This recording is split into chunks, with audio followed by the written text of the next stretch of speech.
Bonjour à toutes et à tous et bienvenue sur Voiture Lambda, la chaîne où les voitures sont testées du point de vue d'un monsieur lambda. Aujourd'hui, vidéo assez spéciale parce que je suis avec une Honda Civic Type R de dernière génération. Vous ne rêvez pas, une Type R sur Voiture Lambda. J'ai demandé cette voiture à Honda France dans le but de répondre à une question.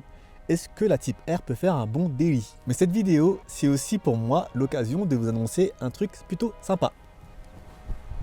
Parce que cette vidéo, elle marque le début de ce que j'ai appelé le mois Honda. Pendant un mois entier, vous n'aurez quasiment que des Honda sur la chaîne. Après la Type R, vous pourrez retrouver les essais de la Honda INI-ONE, la nouvelle voiture électrique, le Honda ZR-V, le SUV compact et hybride de la marque, ainsi que le Honda CR-V. Je vous invite à vous abonner, c'est très important parce que vous n'êtes pas beaucoup à être abonné. Je vous montre le chiffre là sur le petit encart et ça doit changer. Donc abonnez-vous, activez la cloche, c'est très important et on est parti pour l'essai de cette Type R.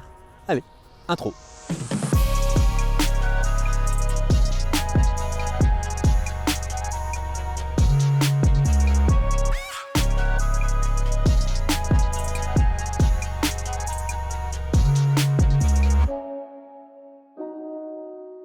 La Type R, ça commence à être une sacrée lignée qui a commencé en 2001 en Europe. Et depuis cette première génération de Type R qui a été introduite en 2001, on a connu 4 autres générations, dont celle-ci.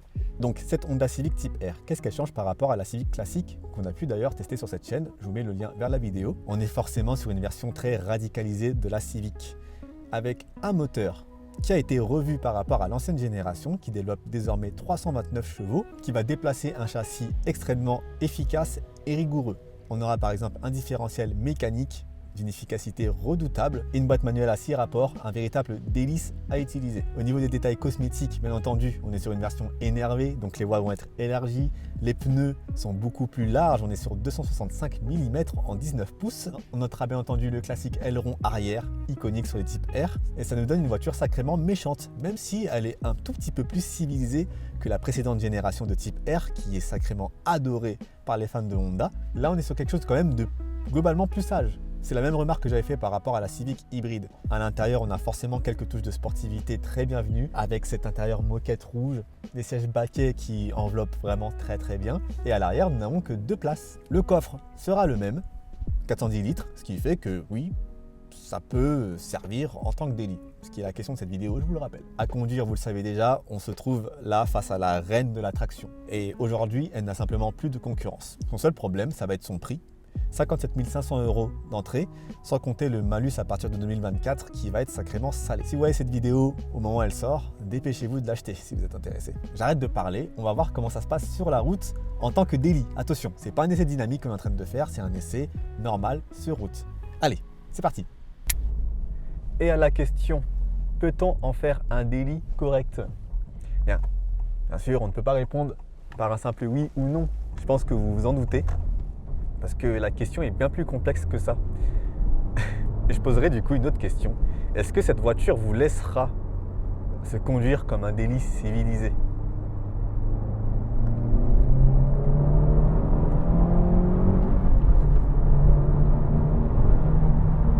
Eh bien, je peux vous dire que ça risque d'être sacrément compliqué. Alors oui, lors du temps de chauffe notamment, pour attendre que la température d'huile atteigne les 80 degrés, il va falloir la conduire de manière apaisée.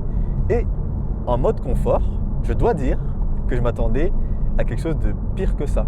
Alors oui, ça reste ferme, mais c'est vivable au quotidien. Donc là, pour le coup, c'est un bon point et c'est le point daily.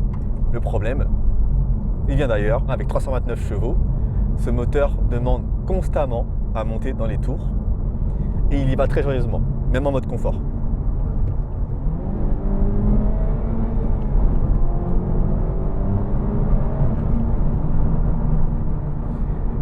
Ce qui fait qu'on se retrouve, je dirais, entre deux feux. Ce qui est extrêmement compliqué vraiment de maintenir cette bête, je dirais, à quai. Après, je pense que des Type R, vous en avez vu les essais. 329 chevaux, turbo, VTEC. Les performances sont là. Les performances sont là, il n'y a pas de souci là-dessus. Mais pourquoi on ferait de cette voiture un daily avec autant de puissance? Sincèrement, une voiture de ce genre-là, je l'amènerais surtout sur circuit. Là, les accélérations que je vous ai faites, elles sont en mode confort. Le mode R+, on m'a interdit d'y toucher parce que c'est pour la piste. Hein. Moi, je vous dis tout le temps de rouler safe, donc je vais respecter mon adage. Mais on a aussi le mode sport qui est assez intéressant et aussi un mode individuel qu'on peut configurer. Là, on n'entendait pas grand chose, mais en mode individuel, là, tel qu'il est réglé, j'ai déjà des suspensions beaucoup plus fermes, donc on est en mode sport. Je sens beaucoup plus l'aspérité de la route là. C'est vraiment jour et nuit pour le coup. Et on a surtout un son moteur qui remonte via les haut-parleurs, hein, parce qu'on reste sur un 2 litres. Donc forcément, on va être légèrement limité en termes de son moteur. Ça ne va pas être la mélodie d'un 6 cylindres. Mais ça reste sacrément enchanteur.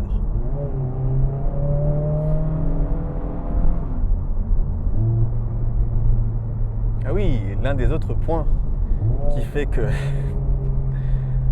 en daily c'est un peu compliqué. On a ce talon pointe automatique, hein, cet ajustement de régime qui se fait lorsqu'on rétrograde, présent même en mode confort. C'est vraiment très compliqué, vraiment, à l'amener de manière paisible cette Type R. On dirait qu'elle ne veut pas. Un autre point qui fait que la réponse va peut-être être négative, c'est la taille du réservoir qui ne fait que 47 litres. Ce qui fait que si on joue un tout petit peu du levier, la consommation, non pas qu'elle s'envole, hein, parce que sur mon essai, j'ai pas réussi à avoir une moyenne géniale, mais je suis à 11,7 litres 100. Ce qui est au regard des performances et de la puissance, pour moi très correct. Sauf qu'avec 47 litres et une consommation qui tourne autour des 10 litres 100, ça va être compliqué de faire des pleins à plus de 400 km. Très compliqué. Et avec le prix de l'essence actuellement, ça pique toujours un peu plus. Non, c'est vraiment un exercice assez marrant que je vous fais là. J'essaie d'y aller à fond. Là, je commence à voir un peu les limites. Là, ça fait 3 jours que j'ai la voiture. Elle ne se laisse pas conduire docilement. J'ai pas réussi. Je ne l'ai pas malmenée pour autant. Ça sera, j'espère, sur circuit quand il fera légèrement plus beau. Hein, coucou Honda France. Mais oui, c'est presque fatigant d'essayer de la conduire calmement cette voiture, pour vous dire la vérité. C'est presque fatigant parce qu'elle demande tellement plus. Et c'est pas pour rien qu'on l'appelle la reine des tractions et qu'aujourd'hui elle est certainement la seule au monde, puisque toutes ses concurrentes vont être arrêtées ou n'existent plus. Alors que la pluie s'invite dans cet essai.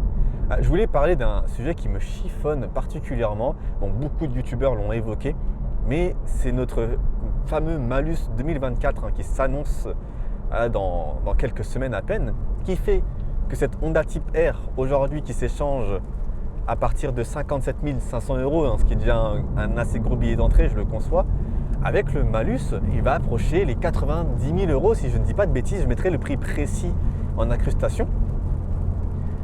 C'est une catastrophe, on vit un drame. Pour l'automobile passionné, en France, on vit un drame. Quand on sait que des modèles comme la Toyota GR86 reviendra à plus de 90 000 €, pareil pour le Yaris GR, des modèles sympathiques pour autant. Le GR86 il s'échange de base autour des 30 000 €. C'est du sportif accessible.